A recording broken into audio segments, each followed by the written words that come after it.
So let us begin for today. My name is Catherine Gonzalez. I use she, her pronouns. I'm the Operations and Programs Director at Out Youth.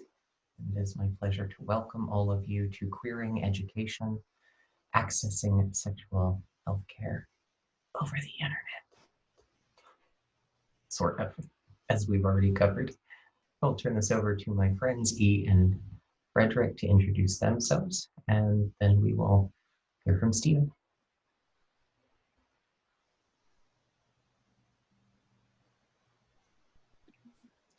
Hey y'all, my name's Frederick. My pronouns are they, them. I'm E. I use they, them pronoun. Go ahead, E.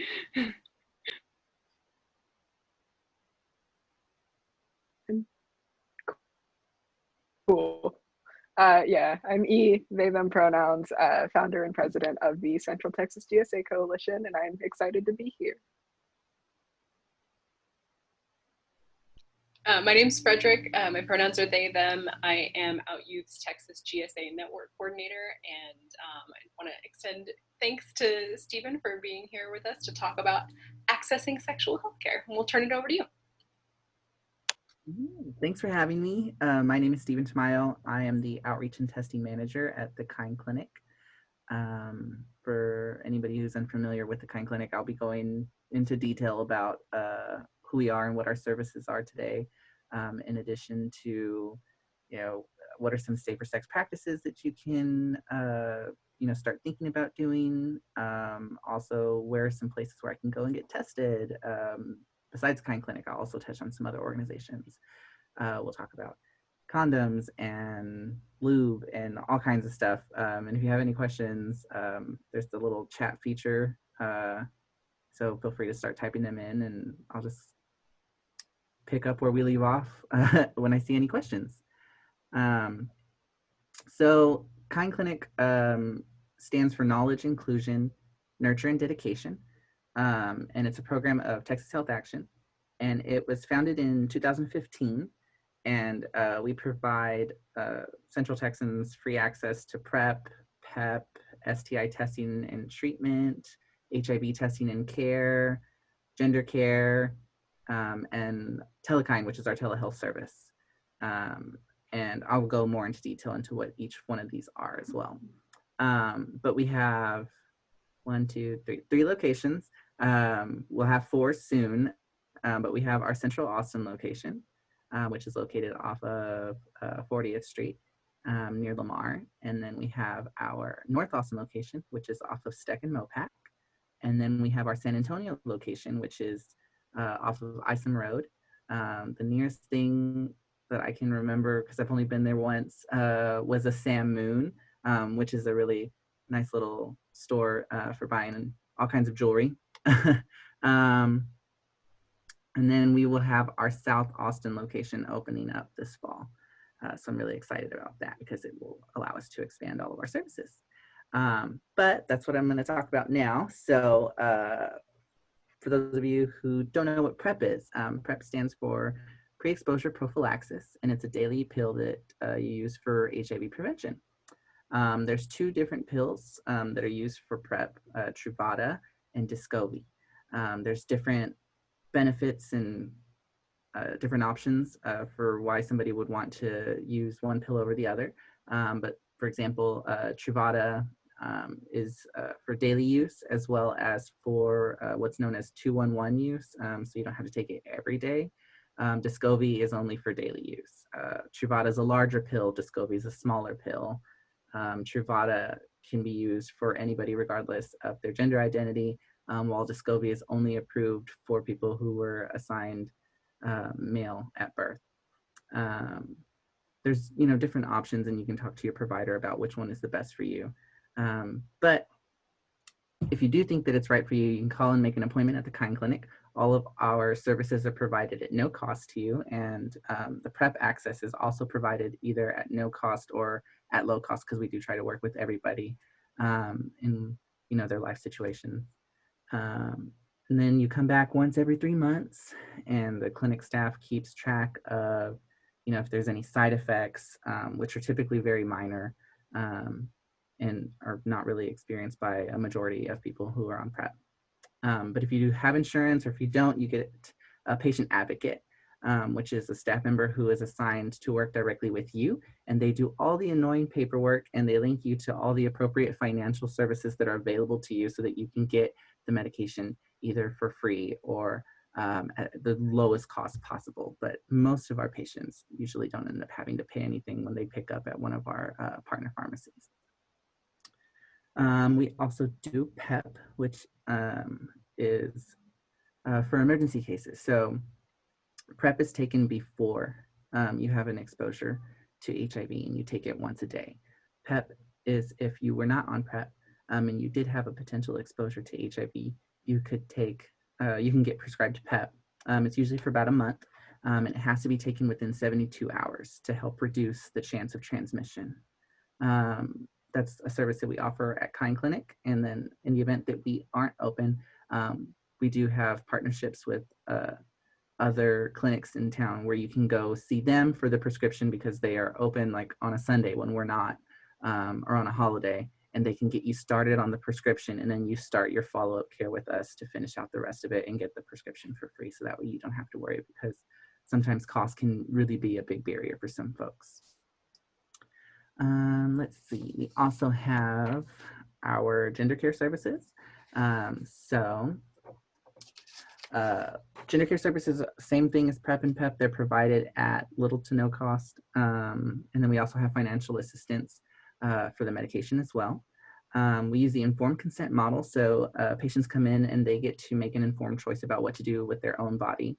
And then same thing, they get a patient advocate to help them out with any other services they might need. And then we also have a partnership with Out Youth, and they can access the Transgender Wellness Program, and that gives them access to all kinds of other services that we don't have in-house here at Kind. And then we also have a partnership with the Austin Medical Legal Partnership, and we can help with legal matters or requests like name and gender marker changes. For gender care, I know the most often the kind of questions that we get are, is there an age requirement? So we see patients as young as 14 years old. Anyone younger than that will need a referral from an endocrinologist. For people under 18, we do require a parent or guardian or proof of legal emancipation. And then because we do offer Telekine, sometimes folks ask, if they live out of state, can they still access care with us? And state law actually does not allow that. They have to reside in the state of Texas to receive care through that. Another service that we provide is STI testing and treatment. So you can come in and get tested for HIV, syphilis, gonorrhea, chlamydia, hepatitis A, B, and C. Those are the most common ones that we do. And we do that through different things. So if you come in for an appointment at the clinic, it will look a little different than if you access our walk-in testing through our mobile testing team. But generally, you can get an HIV test either through a finger stick or a blood draw. You can do the syphilis test with the blood draw. And then for the gonorrhea and chlamydia testing, we do either a urine sample or a swab from the genital area or your throat to test for those STIs. And I see there is a note here that we would love to get a list of the providers for PEP. So I know Premier Physicians, ER is who we partner with for our PEP referrals. Who also Vivint Health, who's formerly known as AIDS Services of Austin, they do PEP. Ashwell, who was formerly the Wright House, they do PEP. Center for Health Empowerment does PEP. Planned Parenthood. So there's a lot of different options. We're not the only one. You can also, no one likes to, but it is an option. If you had no other choice, you could go to an emergency room. But the emergency room would probably actually tell you to come to us. But you can at least get started there if that was also, something that you needed to do. Let's see what else. We do vaccines. We do telemedicine. We have a psychiatry program. We have free condoms at all of our locations. One of the really cool things about, I was just speaking about Vivint Health. So they have a website, cdnstore.org, and you can actually order condoms from their website and get them shipped directly to your home. And they have all kinds of options. You get to build your own pack, basically, and they have ultra sensitive, large, extra large, rib, non-latex, FC2s, dental dams. You can even order an HIV home testing kit and test yourself at home through that website. So that's an option. And then TexasWearsCondoms.com is also a similar website that's statewide. And the same thing, you can choose one of their pre-made packs, or you can select and create your own condom pack if you would like, with all the different options. If you've never tried this one, you can try it out, and that's a really cool option too. So I see a question that says, can anyone who resides in Texas access y'all services through telehealth? So as I believe state law, it prevents providers from treating patients across state lines, but if the patient resides in Texas, they can receive care through us. However, if you do reside in Texas and not Austin, you can always call our patient support center and ask them if you're eligible for care, just because I don't want to misquote and let anybody think that they're eligible for care. But I'm pretty sure that if they live in Texas, they are eligible. But like I said, they can go to our website and get our phone number. Our phone number is 1-833-WE-ARE-KIND. And that goes straight to the patient support center. We have representatives in there who can help, clients find out which appointment is most appropriate for their needs, or if they're eligible for services. They can also link them to referrals for other services if there are services that we don't have here at KIND. And that's all through the patient support center that we have in our administrative building. So the front desk staff members at our clinics are free to serve the clients. And so you're actually accessing somebody who's, in an office with a whole bunch of other people answering calls, and they're just taking all the calls in, helping people out and directing them to where they need to go. So it's pretty streamlined. It's really cool. We didn't used to have that before, now we do. So it's been really helpful in both the clinical setting and for getting folks linked to the services that they need. Yeah, and there's the link right there for our Telecine services, which is, we actually just expanded our Telecine department. So we were offering Telekind for patients who just really needed it, like who weren't able to get to us because maybe transportation, we do have transportation assistance, but it wasn't used as much. And then COVID happened, and now everybody's doing Telekind mostly. If a provider does deem it necessary for a patient to come in, we're still seeing patients in person, but our Telekind department has really, really expanded, and excited to see how going forward we do that in our new normal. But personally speaking, I'm also a patient in addition to being an employee here, and I had my first Telekind visit, and it was super easy. It's kind of like Zoom. You see your provider in a secure two-way connection, and there's not a lot of buttons, so you just kind of hit video and there's your provider there, and they ask you any questions they need. And then if you need any additional blood work, they ask you to come into the clinic and they can make you an appointment. If you don't need any additional blood work, that's it. They fill your prescription, and then you can get the prescription mailed to you depending on your pharmacy, or you can go and pick it up. So it's actually really easy. So I'm glad that I got to experience that. Let's see.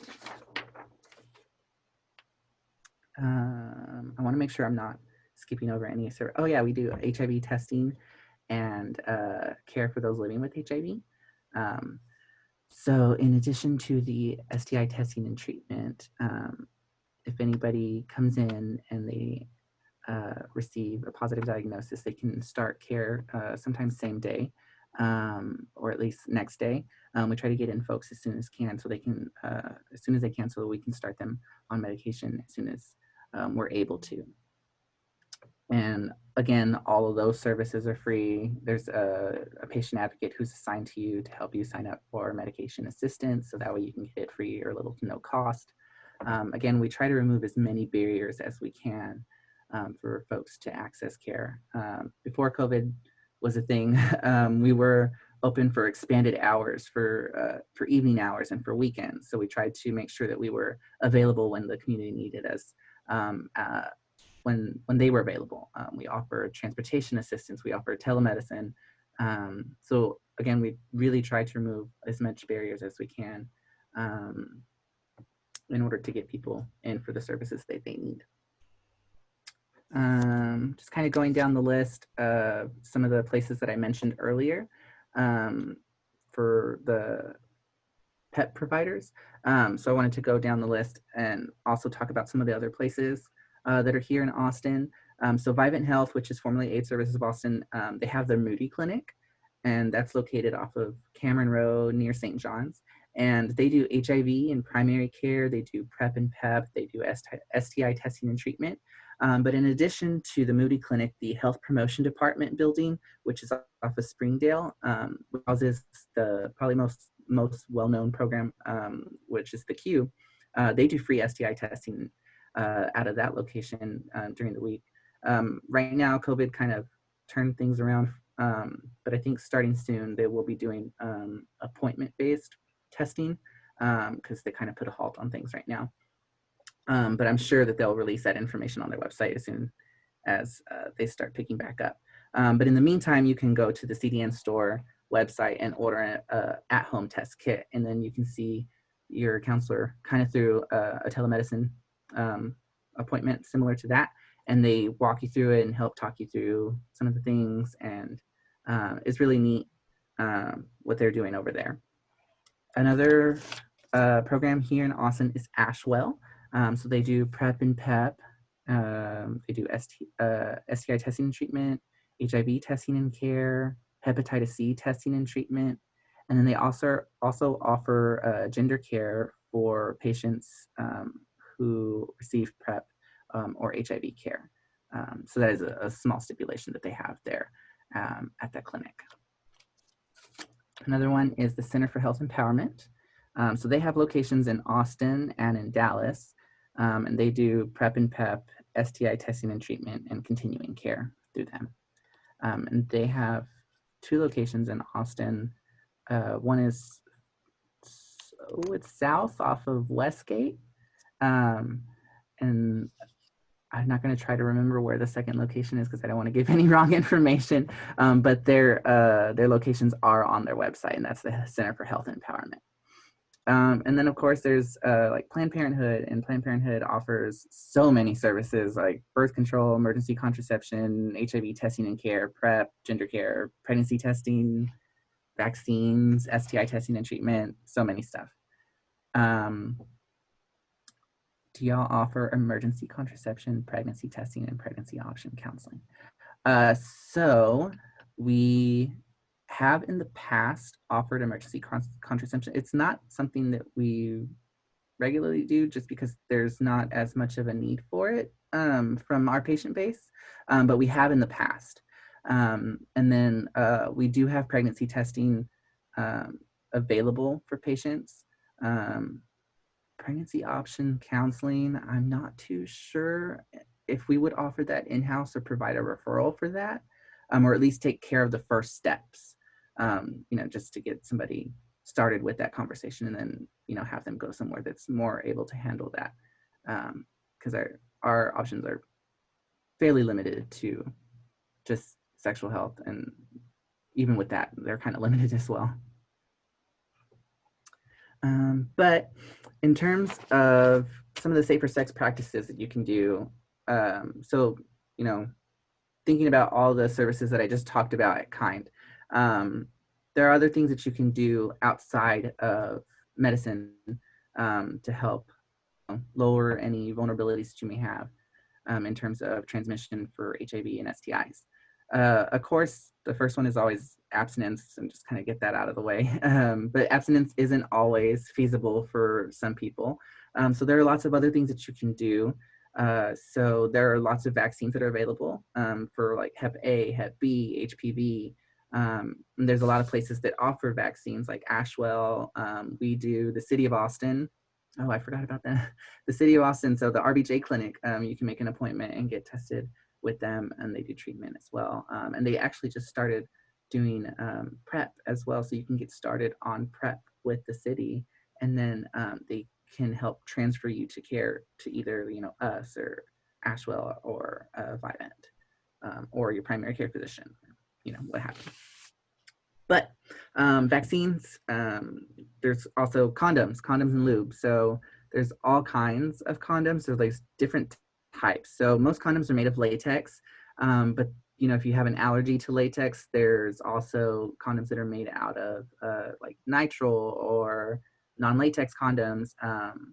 And if you want to like spice things up, there's different colors, there's different flavors, there's different textures. So some are ribbed and some are studded and some have extra space at the head to, you know, create a different sensation. There's, of course, there's different flavors. So like the ones that we have here, we have vanilla, grape, strawberry, all kinds of different things. There's also FC2. So I have one here on my desk if no one's ever seen one. But this condom is worn by the receptive partner as opposed to the insertive partner. And the really cool thing about this one is it's not made out of latex. It's already pre-lubed. You can wear it up to a couple hours before you actually have sex. What else? They're just really cool. They have a little ring inside. So if you're having, depending on what kind of sex you're having, you can use that ring for the intended purpose, or you can take it out and use it for a different purpose, like a homemade cock ring. There's also dental dams. Dental dams also generally come in different flavors.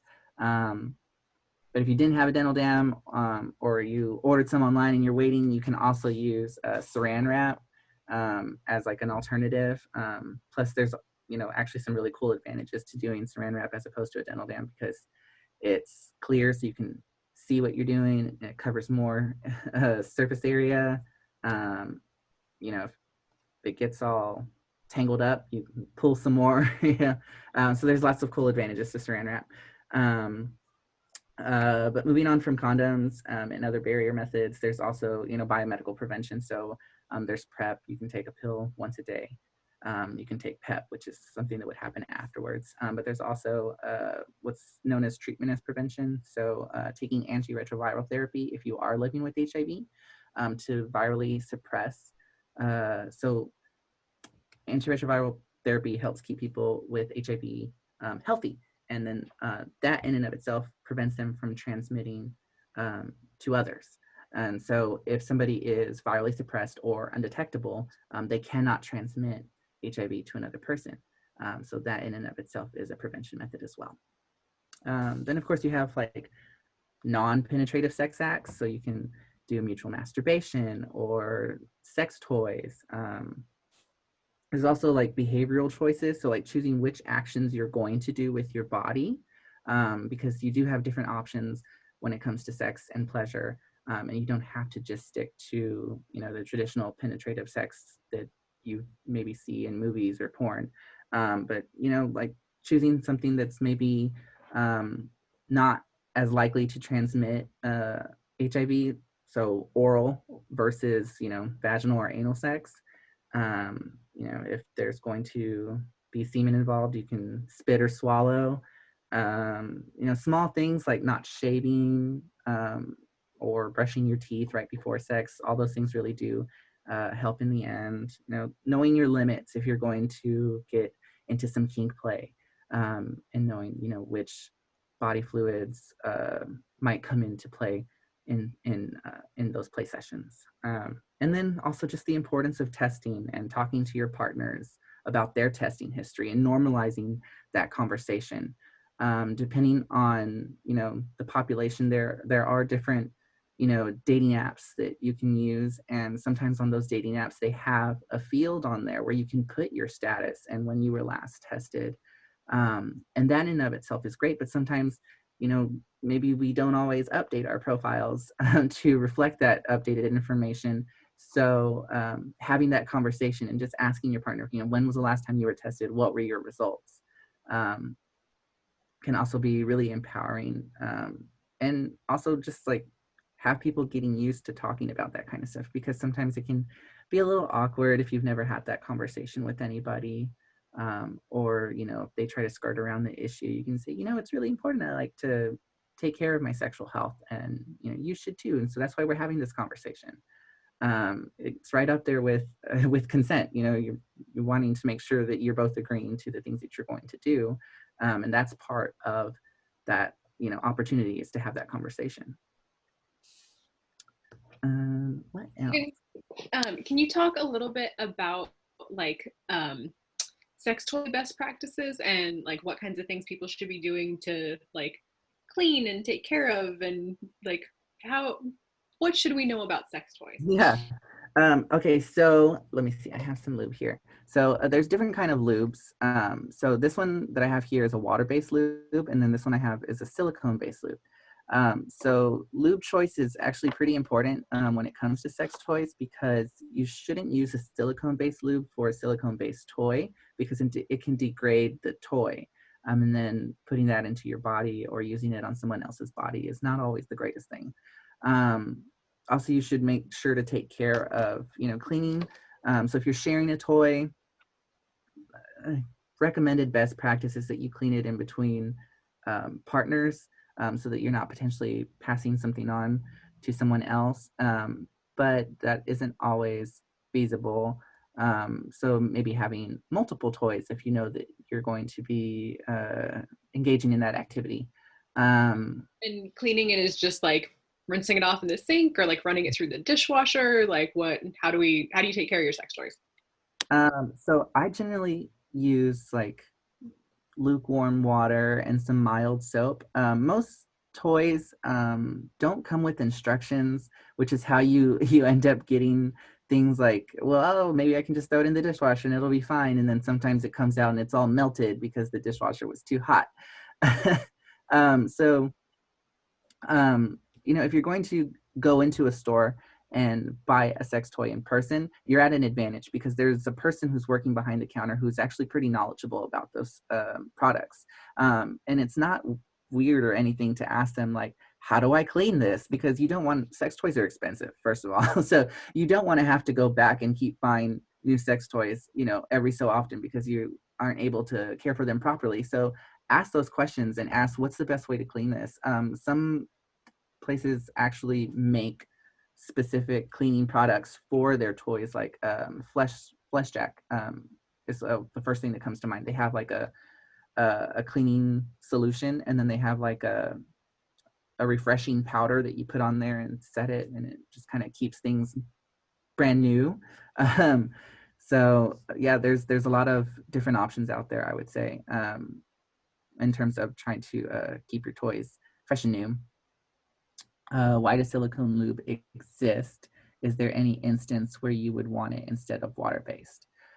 So water-based gets absorbed onto the body. So sometimes you kind of have to reapply it throughout the session, whether you're masturbating or having sex with someone. Silicone lube does not get absorbed, and so therefore you don't have to reapply it as often, depending on how long your session is. So for instance, for vaginal sex, the vagina can be, or the front hole, depending, on what body part, it can be self-lubricating. When you compare that to anal sex, there's no self-lubrication there. So lots of lube is always a good thing, because it can decrease the amount of friction, which means no tearing, because tearing hurts, but also it increases the risk of transmission in some cases. So that could be an opportunity where you would say, I'm going to use silicone for this because I know that I'm going to have anal sex tonight, as opposed to water-based. And I don't want to have to keep reapplying it if I know that, it's going to last a while. And those are just some of them. I mean, there's some that have like aloe in it, or vitamin E. There's some different kinds. There's also flavored lube. Like Fruitopia is the brand, and they come in like strawberry and mango and all kinds of different ones. Those kind of have a higher concentration of sugar, as you might imagine. So it's not recommended for vaginal or front hole sex, just because the sugar in the lube can lead to a yeast infection, which is not the most pleasant thing to deal with.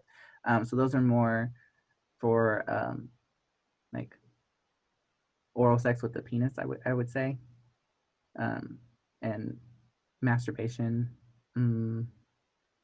Yeah. I'm trying to think if there's anything else. Do y'all have any questions? I do. So one of the things you mentioned was that for folks under 18, so between 14 and 18, I think is what you said, can access gender affirming care through y'all as long as they have parental consent. What about STI testing, PrEP, STI treatment? What kind of parental involvement or like CPS reporting is required for minors in those cases? Yeah, so PrEP is 18 because that's the FDA approval. But the Texas Family Code actually allows minors to consent to STI testing and treatment on their own without parental consent. It does allow for the physician to notify the parents, but most of the time they don't, unless there's a need. But yeah, minors can consent to their own STI testing and treatment for HIV and other STIs. As far as mandatory reporting, so there's Texas has a Romeo and Juliet law where, yeah, where you have to be within a certain age range if you're a minor, and same-sex minors don't fall under that exception. So we are mandatory reporters, but that being said, because we are, culturally competent providers, there are ways around those conversations so that folks can still access the services that they need without, indicting themselves, if that makes any sense. Yeah, I know it's a tricky legal place for y'all to be in. So are you saying though minors in Texas can't get PrEP at all? Or like because it's FDA approved, do they have to be 18 or over to get PrEP? I believe so. Okay. But like I said earlier, I don't want to misquote anything, so you can always call the Patient Support Center. I'm a little far removed from the clinical aspect of because I'm a different program here at Kind Clinic. So my focus is mostly on mobile testing. So while I do still have a pretty wide knowledge of our services, I don't want to say yes or no to that because I don't know. But PEP would be available regardless of age. I believe so, yes. Yeah, because it falls underneath care for HIV.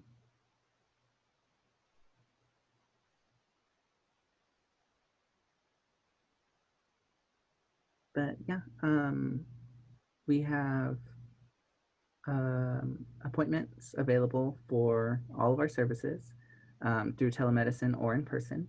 And then we also offer walk-in testing right now at our central location, Monday through Friday, from 9 to 5, basically. We do close for lunch. And then on Wednesdays, we're open from 11 to 7. And you can get tested for HIV, syphilis, gonorrhea, chlamydia, and hepatitis C, all for free. And you don't need an appointment. Do you have Spanish speakers at the clinic? Yes, we do. So some of our providers are bilingual. Some of the medical assistants are bilingual. Some of our receptionists are bilingual. Some of our mobile testing staff are bilingual. And then if for some reason somebody in the clinic is not able to assist that patient because they're with someone else, or there's no one on staff that day, which is very rare, that doesn't speak Spanish, we do have translation services available. So we have this nifty little monitor that rolls around on a stand, basically. And we just turn it on and we select which language we need. And there's a translator available within seconds for literally every language that's possible. And that's available at our clinics.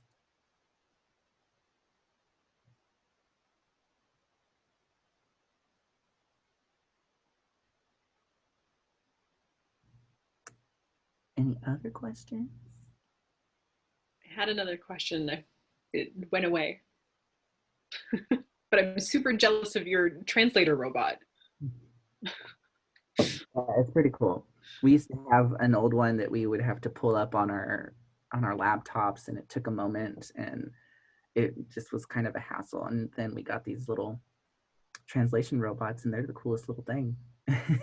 So like awesomely Jetsons. Pretty much. Yeah, we want to encourage our audience members to participate and ask questions in the chat, and anything you want to know about sex, like this is the time and place to ask. There's no shame, no embarrassment, no stupid questions. And I'm going to try really hard to remember what my other question was.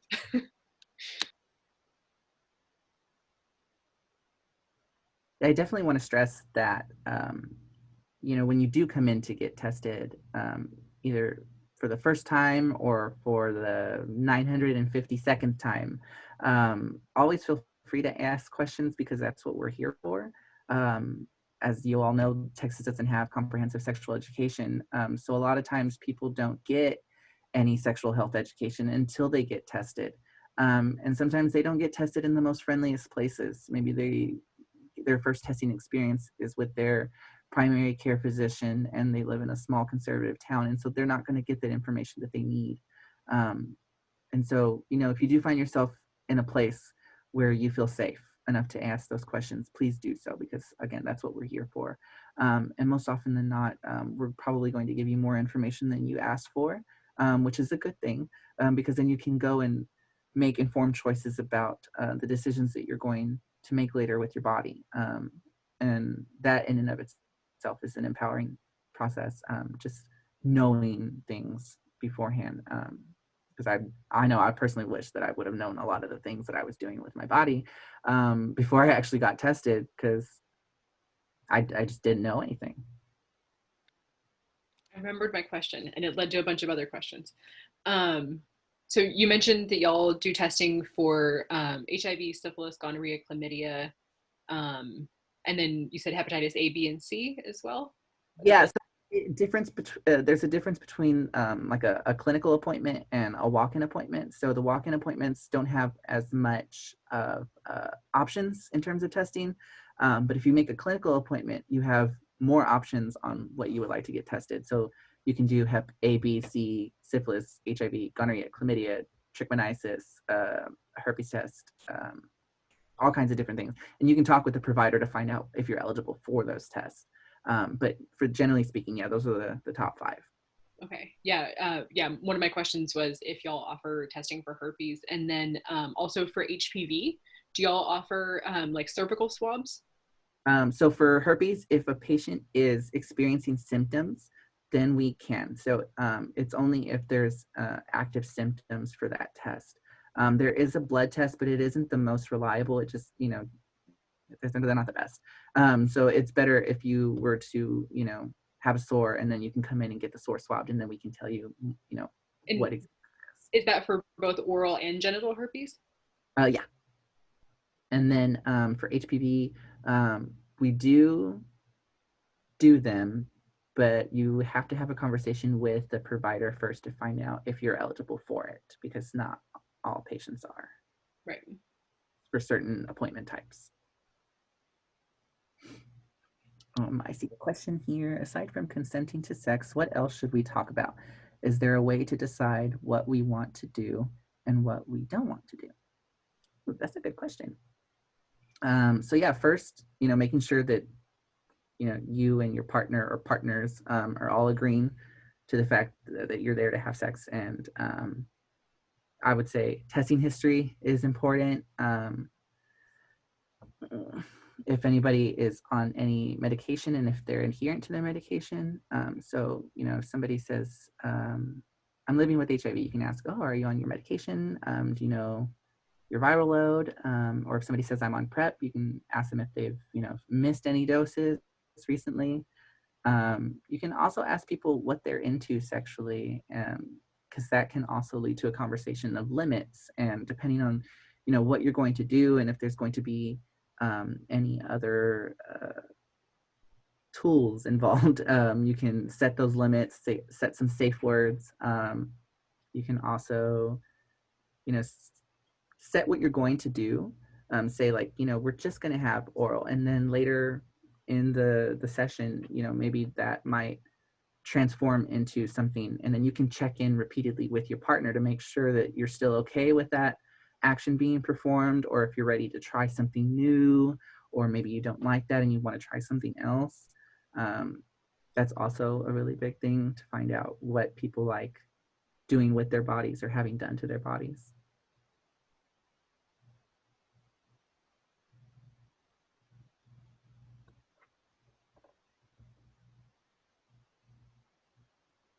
Oh, a sexual inventory. Ooh, cool. Yeah, I can't recommend Scarleteen highly enough. Their yes, no, maybe checklist is an awesome thing to go through.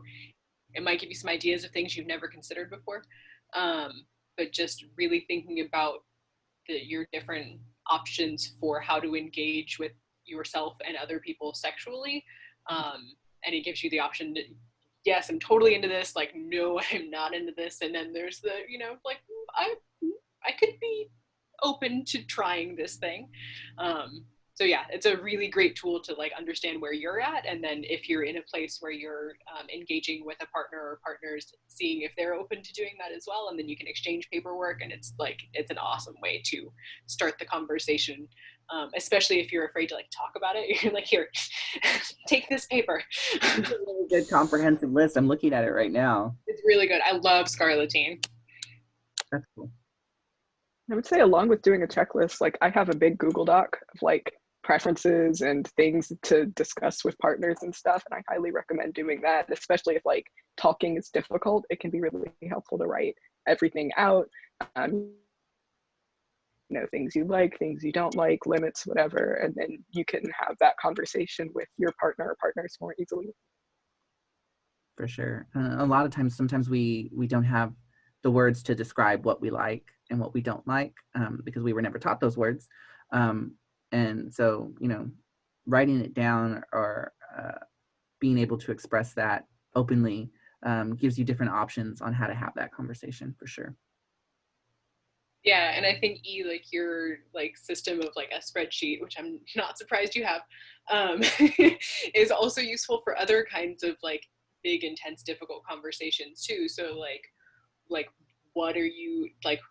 Gift giving is the first thing that comes to mind. So like if you're in a relationship with someone else, like gift giving can be really like stressful and contentious, and how much money do I spend, and how much money do you spend, and how soon do we start giving each other gifts?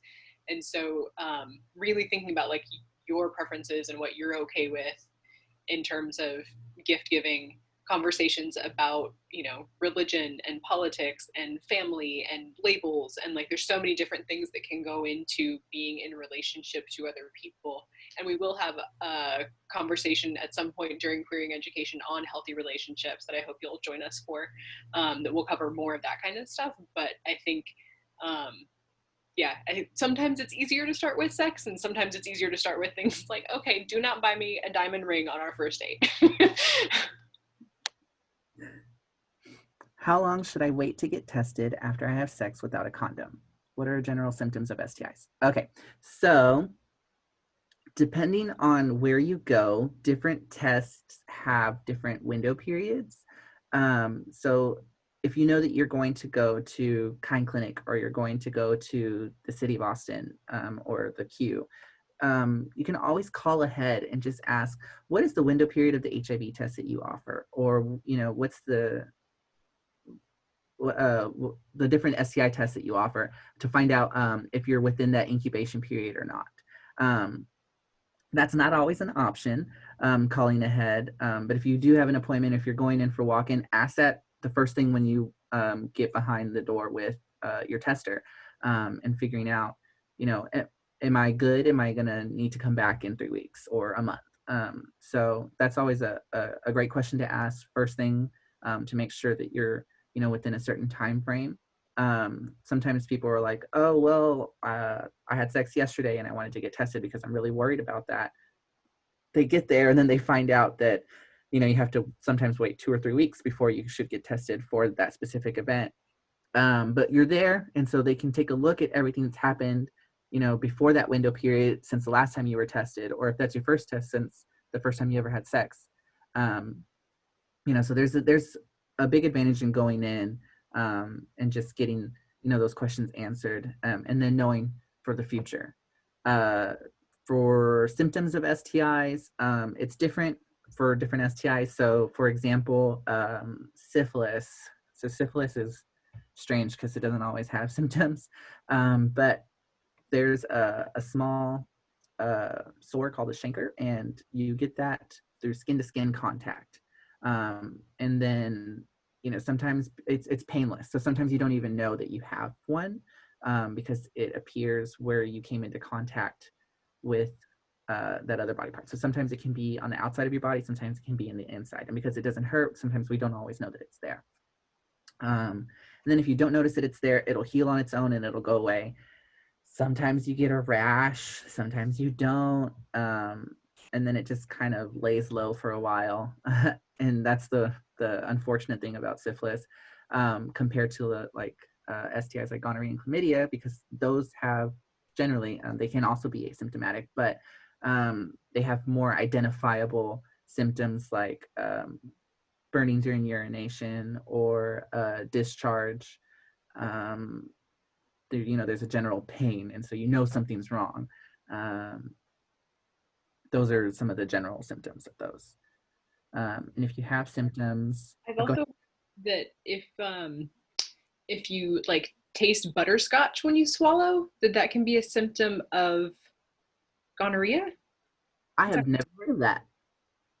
So for oral or for oral gonorrhea, I feel like I can't remember if it's gonorrhea or chlamydia, but if you're tasting butterscotch when you swallow and you haven't been eating butterscotch, that's a sign to get a throat swab. Yeah, I would say anytime you have a tickle in your throat, or it hurts to swallow when you eat or drink, or it just doesn't taste right in there, that would definitely be a sign of some kind of infection. And you can always go in and get a throat swab. If I have symptoms, should I do drop-in testing or should I call the clinic for an appointment? I would say it depends on the severity of your symptoms. So if you have a symptom that can be linked to an STI, but you aren't sure, I would say you can get tested and take advantage of the fact that there's drop-in testing and you don't have to wait. But if you're having severe symptoms, like it is burning when you pee and you're peeing 3 or 4 times a day, then I would call and try to make an appointment and get in to get seen. The testing is only going to tell you if you test positive or negative, and then you would have to get an appointment to get treated once you get that result. So it's up to the patient on whether or not they are willing to wait or go through that process. But it's always recommended, if you think you are showing symptoms, to abstain from having sex until you get your result. And if it's negative, then you're good to go. And then if it does test positive, then you get your treatment and you're still abstaining from sex until the time frame that the provider gives you, which is generally about 7 days. If I get tested, how long until I get results? Again, that depends where you go. So I can only speak to Kind Clinic because I don't remember from working at the queue what the time frame was over there. But at Kind Clinic, you usually get your results in about 3 to 5 business days. Most times it's a little sooner. But the way that things work at Kind Clinic is you get a link in your email to sign up for our patient portal. And then if all the results come back negative, we just push all the results to the portal and you get a notification that says your results are ready, and you can log in and view them at your own leisure and print them out and flaunt your status. And then if anything does come back positive, we give you a phone call. We let you know the result over the phone, and we schedule you an appointment while you're on the phone with us, and then you come in to get treated. Is it normal to get tested regularly? How often should I get tested? 3 months, 6 months? Yeah, so you should get tested as often as you feel like you need to, basically. So, like the CDC recommends everyone should get tested at least once a year. But depending on, how many partners you have and what you're doing with your body and how much sex you're having, and whether or not there are safer sex practices being employed during the sex that you're having, depends on, how often you feel that you should get tested. So somebody who is not using condoms and has multiple sex partners, maybe they feel that they might benefit more from getting tested every 3 months rather than every 6 or once a year, just because they're coming in contact with more people.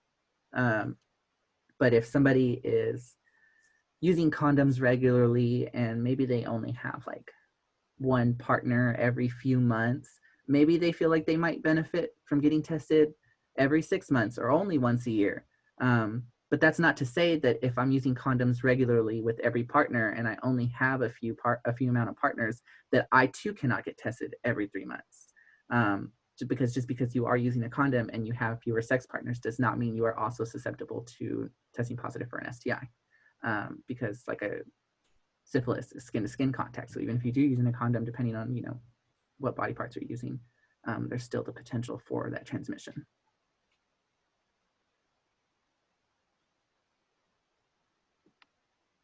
And one of the questions that was asked earlier was like, how soon should I be tested after having unprotected sex?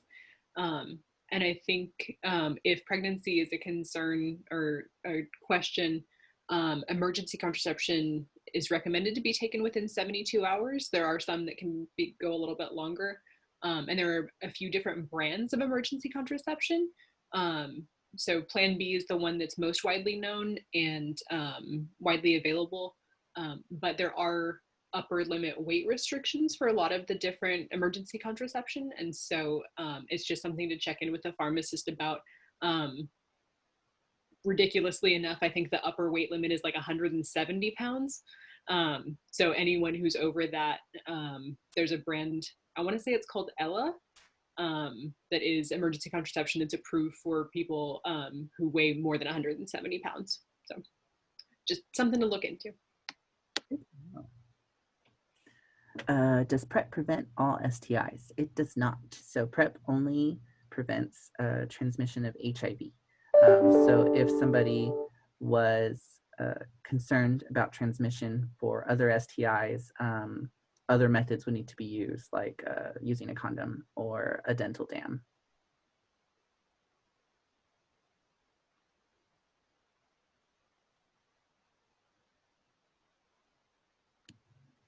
Well, it's 1 o'clock and we definitely want to be respectful of your time.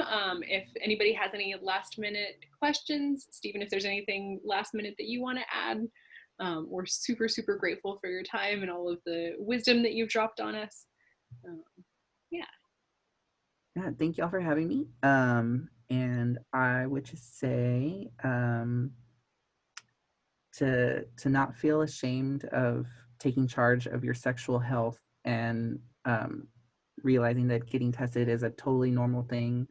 Don't ever feel scared to go through it. I mean, yeah, it can be a scary process the first time, not knowing or sitting there waiting for your results. But there are services that exist to help people with receiving those results, handling the results afterwards, helping people get on medication depending on what the results are, and support services. And folks like us here at Kind and Out Youth and Waterloo and all kinds of places exist for that very reason. So yeah, that's my takeaway from this.